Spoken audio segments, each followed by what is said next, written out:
मुझे पता चला कि मेरा बेटा स्पेशल है।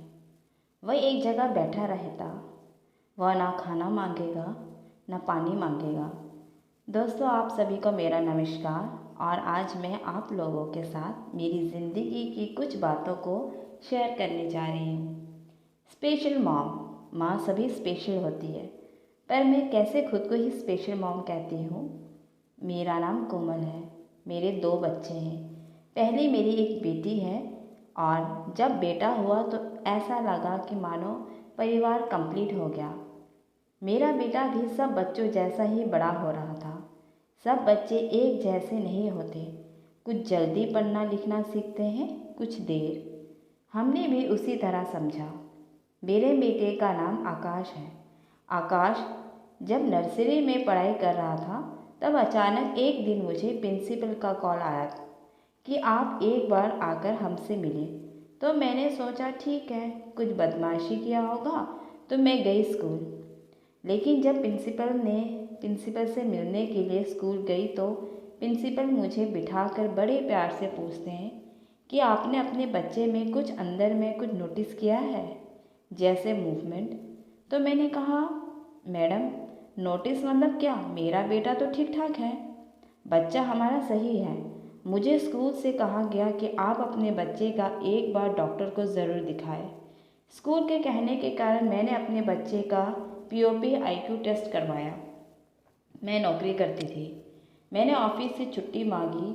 मेरे बेटे का मुझे चेकअप कराना था। सरकारी हॉस्पिटल पर हमने 1-2 दिन में ले जाकर पहले स्टडी किया।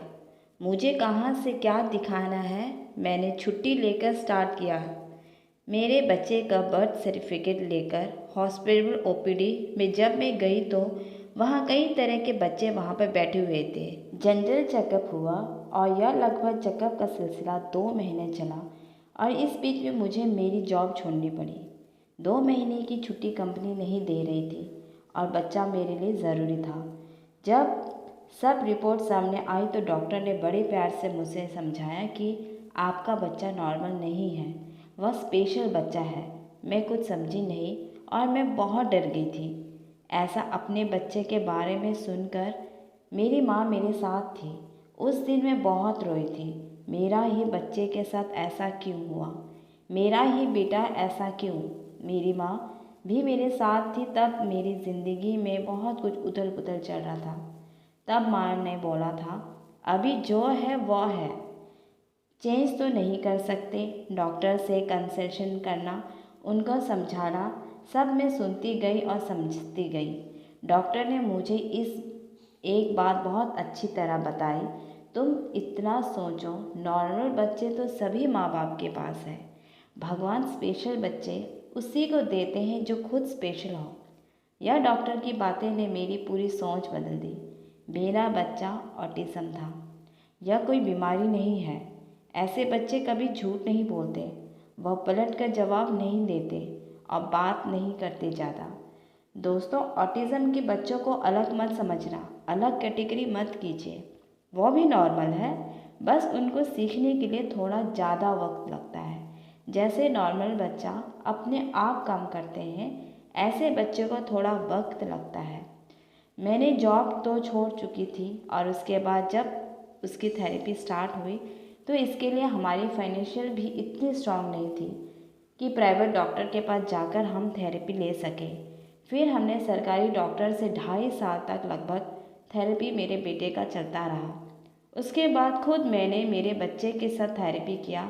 वैसे भी खुद माँ ही एक सबसे अच्छी टीचर होती है अपने बच्चे के लिए, तो हमने घर पर ही सब कुछ किया। पहले मेरा बेटा जो किसी कोने में बैठा रहता था, वह सुबह से रात तक वहीं बैठा रहता। वह न पानी मांगेगा, वह उस जगह पर बैठा रहेगा। मुझे उसके सामने सारा सामान रखना पड़ता था ताकि वह खुद ले सके। ऐसे बच्चे बिना चप्पल के घर पर नहीं चल पाए। पर मैं नोटिस कर रही थी कि मेरे बेटे में, जैसा मेरा बेटा बड़ा हो रहा था, वह बहुत कुछ सीख रहा था। मैं जहाँ जहाँ जाती मैं अपने बेटे को साथ ले जाया करती। हस्बैंड को बहुत ज़्यादा टेंशन होती, क्या होगा इसका। मैंने घर में तो समझा लिया, मैंने अपने घर वालों को भी समझा लिया, पर मैं नहीं समझा पाई थी आसपास पड़ोस के लोगों को। मेरे लिए हमेशा टेंशन यह थी कि मेरे बाद इस बच्चे को कौन इतना ध्यान देगा। पर अभी मेरा बेटा बहुत कुछ सीख रहा है, वो आत्मनिर्भर हो रहा है और आने वाले कुछ साल में भी वो और अच्छा करेगा और अपनी लाइफ में प्रोग्रेस करेगा। और मेरा एक लास्ट मैसेज उन सभी माताओं के लिए, मैं तो खुद को स्पेशल मॉम बोलती हूँ। एक माँ अपनी आप में स्पेशल होती है। अपने बच्चे को जो लर्निंग स्टेज है उसका ध्यान दीजिए, वह बहुत ज़रूरी होता है। अगर नोटिस में आता है तो एक बार डॉक्टर को ज़रूर दिखाएं।